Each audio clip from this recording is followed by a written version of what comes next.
I am so excited to have you here, Vanessa, but I want to start off with a land acknowledgement. I would like to acknowledge the First Peoples and traditional land that I live on here in the Okanagan, on which I sit and work and play. I just really appreciate being here, and I'm so excited to talk to you about what's going on in your world.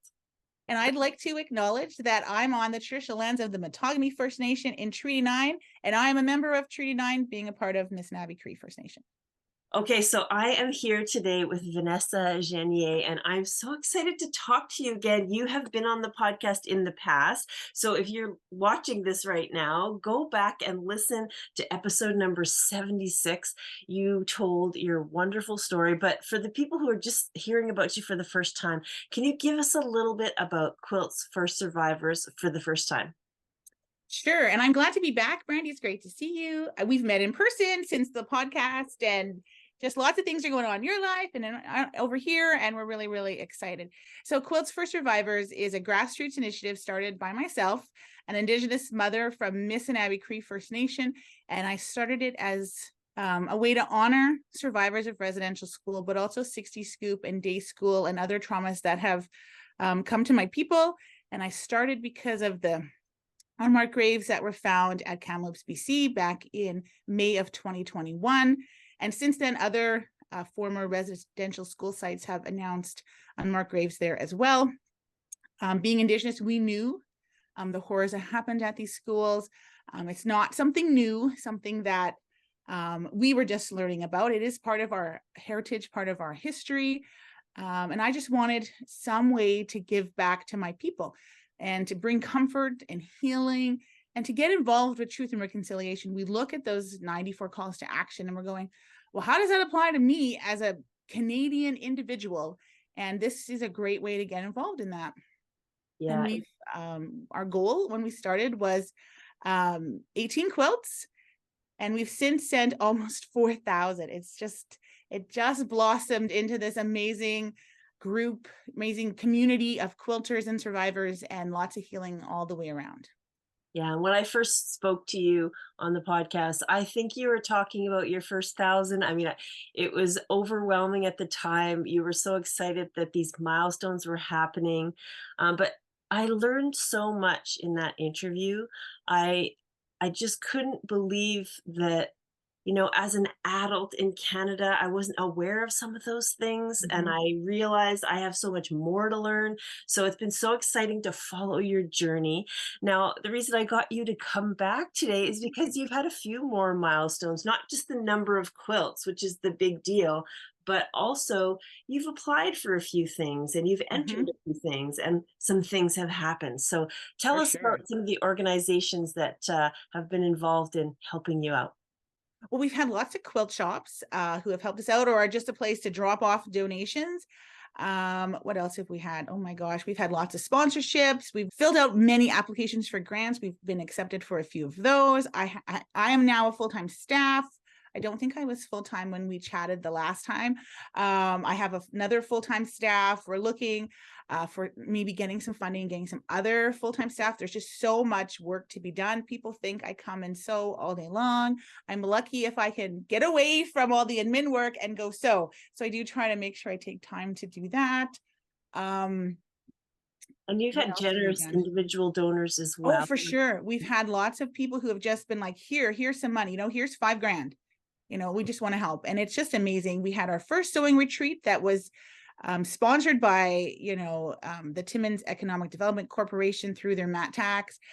We had some local mines also sponsor us. We've had Ontario Power Generation. We had my First Nation, so Missinaba Business Development Corporation. I think I said that right.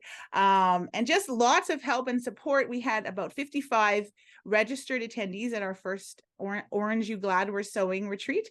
And we were really, really happy. We had so much fun. It was a really great time, and people came all the way to Timmins to sew, knowing that everything they made would eventually make its way to a survivor. And that was wonderful. We made 62 tops with new blocks and blocks that we've had donated. And that was just amazing. And which is even more than my original goal, which is just, you sit back and you think of how far we've come, and it's very overwhelming, and you're just amazed at the generosity of quilters and just citizens of the world, just helping out and doing what they can to help. We do have our second annual summer retreat coming up in September. So we're just really, really excited with all of the new things that are coming up for sure. Okay, so tell us the website in case people want to get involved in that retreat. Sure. So our website is www.quiltsforsurvivors.ca. So it's quilts with an S and survivors with an S. Lots of information there. Our most active place is Facebook. Our Facebook group is very active. That's where I do every time we receive donations. I open them live on our Facebook group to thank the people who sent them, to inspire other people that, yes, you can just send 4 spools of thread or 1 block, and just encourage people. And then the survivors can see how many people are involved in this project, and how we're not just bringing comfort and healing to the survivors. That is, of course, our mission, but we're also bringing comfort and healing to other individuals. Some people have talked about how they were struggling after the pandemic to find themselves, to see, where do I fit now into this world that has changed so much in such a short period of time? And, you kind of were locked up. And if you lived alone, you were really isolated, and you were really, it was a struggle, even with me and the 5 kids all stuck in a house. It was really hard. And some people said that because they found us, they found a way to give back, and it kind of just encouraged them and gave them a purpose. And they've, gone on to make several quilts for us, or got their guild involved. And it's really, really, really cool to see it come full circle. Yeah, let's just talk a little bit more about the quilters, because this is the big deal for your organization. And when I originally had you on the podcast, I think the quote I used in my newsletter was something along the lines of, "It's amazing what one person can do when they're lifted up by thousands," right? Yep. And so let's talk about the quilters for a minute. So if someone's listening or watching right now and they're thinking, "I need to get involved in this organization," what exactly can they do? Well, they can do anything. They can share our Facebook group. They can share our website, let people know, because you never know who that is a survivor or knows a survivor. You just never know. So that's a really easy way. Doesn't cost you anything, a little bit of time. Another way is to make us a quilt block. We take orphan blocks, and we do have some fabric restrictions, so we got to be mindful of that.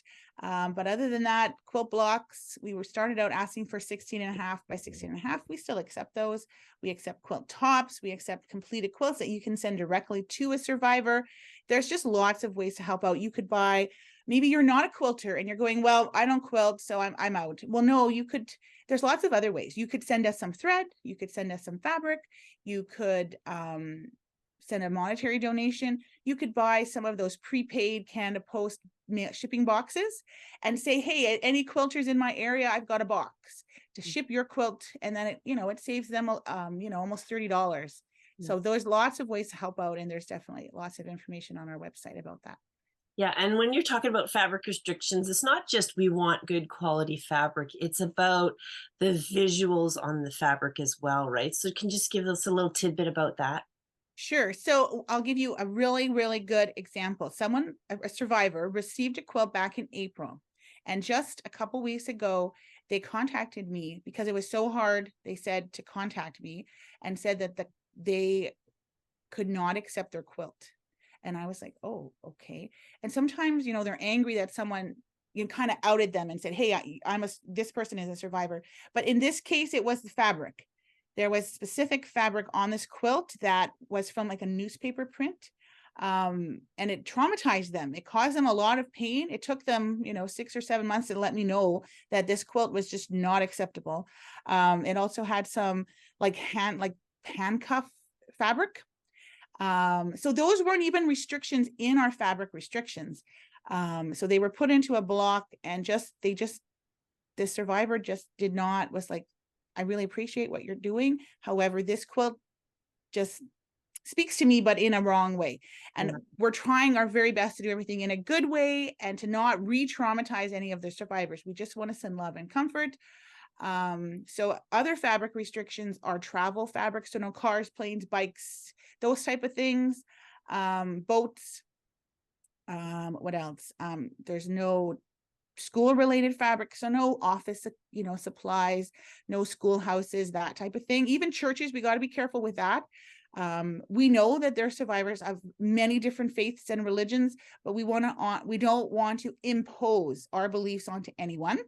And then no religious fabric. And then, Christmas, there's, holly berries and things like that can be okay, but it's just, we got to just be careful and mindful that their Christmases were not like our childhood Christmases. Yeah. And we got to be mindful of that. So my rule of thumb is if you're questioning that fabric, you probably shouldn't put it in there. Yeah. We do ask now that people send us pictures, but my kind of takeaway is if you're questioning the fabric, then just don't include it. Yeah. Yeah. And we can't predict everything, yeah. but we're trying our best, and we're letting the survivors know that we're doing our best to ensure that your quilt is made for you. And we've asked them, if you have things that are triggers, color, shapes, patterns, let us know, and we'll do our best not to send you a quilt that has that in it.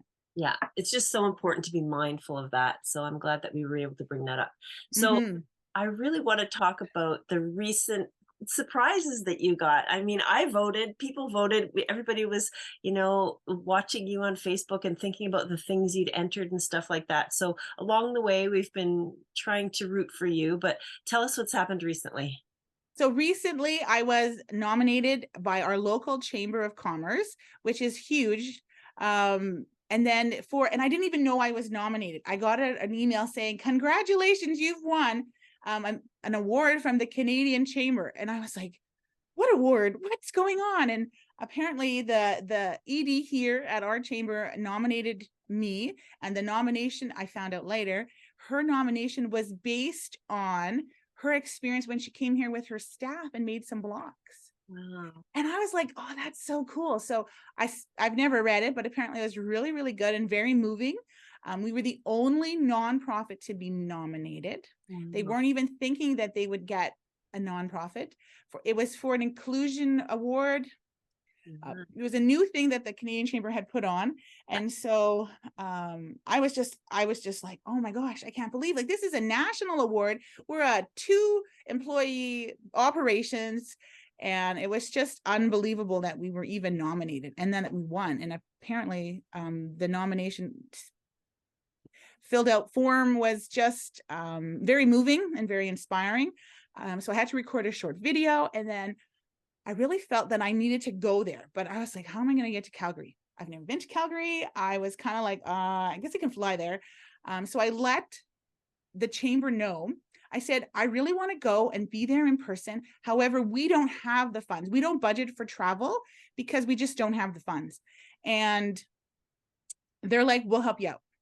We'll figure it out. We'll get you there. So a local business here in Timmins, Fountain Tire, they're part of the Timmins Chamber. They paid for my flight and my room and sent me over there. And then the Canadian Chamber gave us an honorarium to help cover my other expenses. And I went there and back in 48 hours. It was very quick, but I was able to be there and accept the award along with 8 other, or there was 8 of us all together, so 7 other organizations. But these were large organizations, like 400 plus employees. These were, or just really big organizations. We were just this tiny little organization.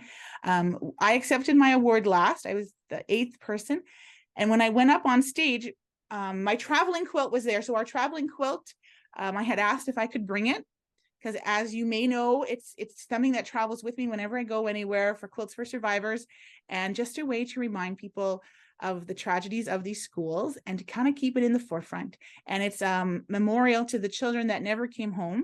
And so they asked if they could put it up on the table. And so it was in all the pictures of people accepting their awards, and people were able to see it and afterwards ask questions about it.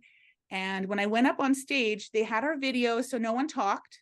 No one was asked to speak. She goes, can you talk? And I was like, what? I was really surprised, because I was like, I wasn't expecting to be asked to speak because no one else had spoken, but she says, you need to talk about that quilt.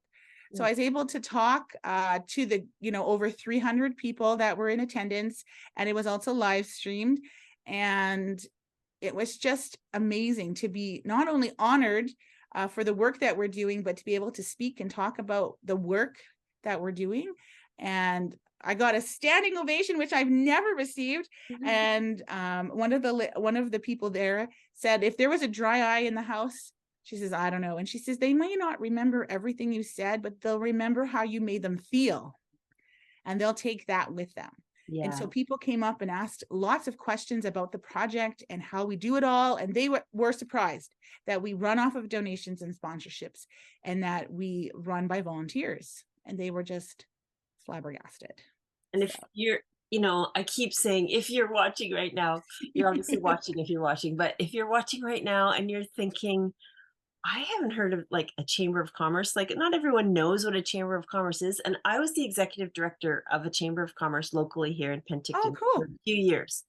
And so chambers are run by local businesses at the ground level in the local chambers in the small town. And then there's provincial chambers and then there's national chamber.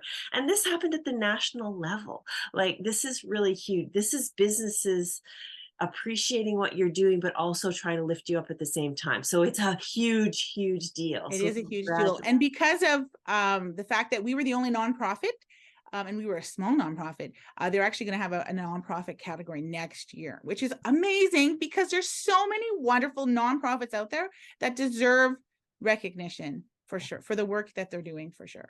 Yeah, absolutely. So, but that's not it. What No. else is going on? I also won an Indigenous Entrepreneur Award from the Powwow Pitch, which I was, oh my gosh. So that one you had to be nominated. And so every time I got nominated, and I mean, every time they sent me a thing, fill it out. By like the 10th time, I was like, I'm sure they're tired of getting my little spiel. Like, it's the same thing over and over, maybe slightly worded differently because I didn't copy and paste, but I was like, I'm sure they're good. So first of all, thank you to everyone who nominated me. And then we won. And it was just like, that was a digital gala. And it was just amazing to be able to share what we're doing with business people like myself, Indigenous entrepreneurs, so that they know, hey, there's this organization out there that's helping survivors. And that was really, really cool. So, just thinking about all these awards and wonderful things that have been happening along the way, how does this kind of stuff help your organization? How does it help you grow? Well, it gets the word out there, and it's getting the word out there to businesses and people who have money, who can help, who can do those sponsorships, who can do those larger donations that help us, cover shipping and other overhead costs and things like that. So that's important. And it reminds people that we are still here as Indigenous people. We're here and we're making a difference, not just in the lives of our own people, but in the country as a whole. And I think that that's really important. And it keeps it in people's, people, we tend to forget, out of sight, out of mind. And this keeps it in the forefront and reminds them that not all our kids made it home. Our nations are hurting because of the traumas that have happened. There's a lot of, kids in care. There's a lot of families that are separated due to, just issues that stem from residential schools. And it's important that we take time to remember what happened and that we honor and show respect to the people who survived those schools. This is not an archaeological dig where we found this like ancient civilization. No, these were my grandparents. These were people's brothers and sisters and cousins. This was the last school closed in Saskatchewan in 1996. So that's not that long ago. I was 16 when it closed. My first husband, who's only 47, he went to a residential school. And I mean, because a lot of people have said, oh, aren't they older, like, in their 80s, 70s, but not all of them are. A lot of them are still young. There's still a lot of work that needs to be done. A lot of our families are still hurting. How do you raise kids when you were never raised by parents? How do you be a good parent when you didn't have a good example? Things like that. There's more Indigenous kids in foster care now than were ever in residential school at one time.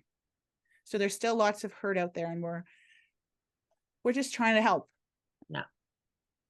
And there's one more thing that I've been seeing on Facebook, and I've been voting for it every time I see it come up. So what is that all about? It's Fab 40 or Fabulous After 40. And I was in it last year and I made it to like the semifinals or something. And I didn't win, but it's an American thing. And what you win is $40,000. Whoa. Yeah, and it's not for the organization, although I'm raising all my money for Quilts for Survivors. It's more of a personal thing. I'm over 40, otherwise I wouldn't be allowed to enter. And you can go to the Fab 40 website and vote for your person. And a lot of people have been voting for me. I'm in the semifinals in my groups. You have to win in your group, then you have to win in another group, and then so we're hoping that we can win. And then I go to New York. I guess I get my picture taken. I get a spread in a magazine, and I get the $40,000, which would really help Quilts for Survivors. I'm hoping to get it and possibly use it to buy a new long arm. Yeah. Yeah. People can find that on your Facebook page and Yep. see it And, come and on the Instagram, and just, yeah, it's really good. I'm really, really excited. I don't know. I appreciate all the voting, and I hope people continue to vote, because it's a free vote. You get one free vote every day. And you can buy votes. Just be mindful that money doesn't go to us. It goes to breast cancer research in the US. Yeah. So be mindful of that. But every vote counts, and you never know, we might win. And I say we because it'll help support the work that we're doing. Yeah. I'm not keeping the money. I'm giving it to Quilts for Survivors. So I'm excited about that. Well, good luck with that. Thanks. Anything we can do. So, like, I think the way I want to leave this interview is I really want to talk about your dreams for the, for the organization moving forward. So what can people still do? What are your dreams that you still want to achieve? I mean, I can't even, it's so wonderful that you have become a full-time staff and you have a full-time staff. Like, this was your huge dream when I originally interviewed you. So congratulations for that. It's such a big step and it's a big deal, but what are your dreams moving forward? So the last few months, our studio, if you've ever watched a live, our studio isn't that big. It's 1,200 square feet. It's an apartment. So it's laid out a little funny or different, just because it's a 3-bedroom apartment. And we moved in here thinking, oh my gosh, look at all this space. This is amazing. And it is, and it still is. One thing is, it's not accessible. There's a lot of stairs. And when you've climbed those stairs with heavy equipment, you're kind of like, yeah, it'd be nice not to have so many stairs. But we've achieved a lot since the beginning, working out of my home to where we are now. So some of the goals, one particular is we do have to move out of our space. We were given our notice. We've been here rent free for 2 years. So we've kind of, we're kind of, and we've outgrown the space. Like, the landlords come in and goes, you need more space. I'm like, yes, yes, we do. And we need accessibility. A lot of our volunteers cannot do the stairs. So I've been, in our culture, whenever you want something or you need something, you're supposed to give tobacco to someone. So if you're asking someone for something, you offer them tobacco. That's not in all nations, but that's something in my nation. And so I've been laying tobacco all over Timmins. Just, Creator, we need a new space. Creator, we don't have money for rent. Just help us, guide us, lead us to something. So after receiving one of these awards from the chambers, I was invited to a city council meeting with the mayor and all of our councillors. And one of those councillors is a former co-worker of mine and friend, and she runs Kuna Wanamano, and they're a child and family service agency that works with my First Nation and 10 other First Nations. And she came up and she congratulated me, and she goes, what do you need? I said, we need a new space. Oh, I said, we don't have any money for rent. I mean, we can get money for rent. We've been able to pay all our bills. I said, but I just want you to know, we don't, that's something that we're looking for. I said, I've been laying tobacco down all over town, just praying and asking for a good space that's accessible, that has, another thing was natural light. I said, winters here can be really dark and long, and I don't want people who suffer from depression to suffer more because they're in a dark space. And she goes, I think I can help you. And I went, what? She goes, what's your dream space? And I just said, well, what about the old Staples building? And she's like, well, that might be like down the road. I'm like, well, I said, right now we just need an accessible space that we can get into. And she goes, I think I can help. She says, I think we can form a nice partnership where you're still doing what you're doing, but we can help. And so the 17th of November, we're moving into our new space. It's further away, but it's a 3-bedroom house. It has lots of windows, very few stairs to get in. space for everything. So I'm really excited. We are looking to maybe get something a little closer to downtown, but that's down the road, and they're going to help us find something. So that's really cool. Another wish, we do have a long arm. It's a 10-foot long arm. It works well. It's done almost 600 quilts since we've gotten it. And it's just amazing. Even the lady who came and serviced it the other day, she's like, I can't believe you've done so many quilts on this thing. I'm like, you got to do what you got to do. And she did tell me you got to get it cleaned a little more often. She says, you did wait a little too long. So she says, call me when you've done 250 more. I'm like, okay. So we are looking for like an automated long arm, so that when I'm busy doing other things, at least something is getting quilted.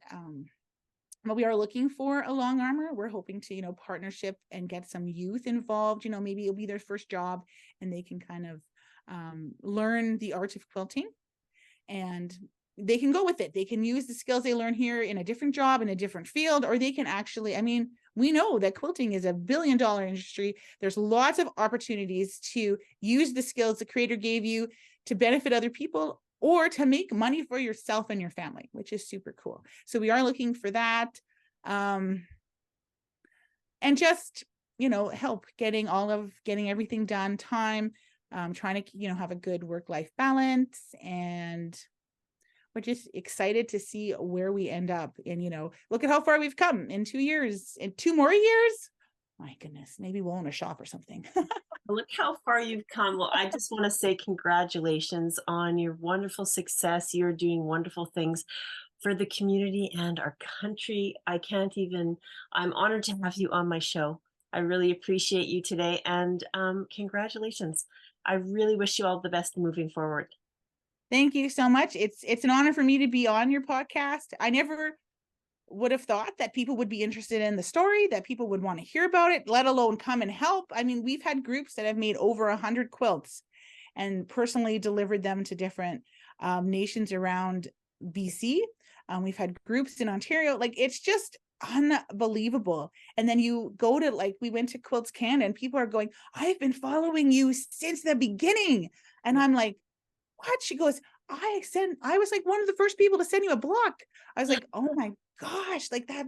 It feels like so long ago, but it's not really that long ago.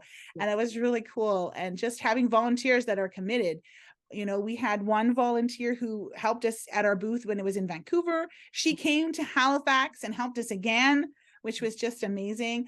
And we're scheduled to go to Edmonton in June. So we're really, really excited. We have a big block. We're accepting 12.5-inch blocks at Quilts Canada. So we want to try to get, I think it's 1,000 blocks. And I don't want to say for sure, but I know that we had talked with one of the companies that has long arms on, or sewing machines on display. And I'm pretty sure they're going to put a couple in our booth so that people can come and help us sew all those blocks together. Yeah, well, let's put a challenge out there right now. So you want people to make a 12.5-inch block and send it to you where? You have to contact, I think it's admin at quiltsforsurvivors.ca. Contact Kat, and she'll give you the address in Edmonton to send the blocks to. So when we have a volunteer who's offered her address for people to send if they're not coming to Quilts Canada. They don't want to personally give it to us at our booth.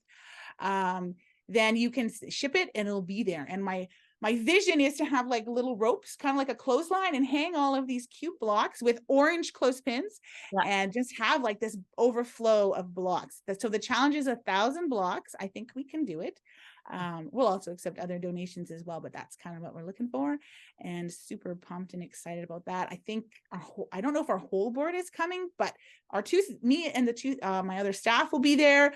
2 of 3 board members for sure are coming. So we're really, really excited. I might not be in the booth, but you'll be able to find me around helping out because I'm the vice president of the Canadian Quilters Association. So I have a couple of other duties, and all my volunteers and the board have said that they'll help with the booth so that I can do what I need to do with CQA. But I'm really excited to go and again meet all of these wonderful volunteers and people. And oh, congratulations. And we'll just end with saying, if you want to make a block, or you want to volunteer, or you want to get involved in any way, just go to quiltsforsurvivors.ca. And of course, sign up for the Facebook. So what can you remind us again where they can find you on Facebook? So we're Quilts for Survivors, all one word, I think. There's a group, but if you just Google Quilts for Survivors, it'll bring you to all our links. Yeah. And you can check it out. The group definitely is more busier than the page, but we do have a page. We also have an Instagram page, we have a TikTok page, and we have a YouTube page as well. We're learning. We're not techie people, but we're getting better. And you can follow me personally on Instagram, the Quilter with a Heart of Gold, and I show you all of the things that I'm working on, whether it's for Quilts for Survivors or a personal thing. And you can also find us on buymeacoffee.com, and check us out there too. The ways to help out, and I share tidbits of my life there that I don't share anywhere else. So it's a good place to check it out too. Yeah, that's so great. I'll put all those links in the description below so you can buy Vanessa a coffee. That's kind of a really cool thing. You can buy a coffee for $5 or you can buy 10 to help support the Yeah, organization. or you can buy a coffee every month and continue to help. And all that money is used for shipping. And we ship on average 4 quilts a day. Wow, 4 quilts a day. Yeah, it's Well, crazy. congratulations. Thank you so much for sharing some more bits of your story. I appreciate having you on the show. Thank you so much. Miigwech.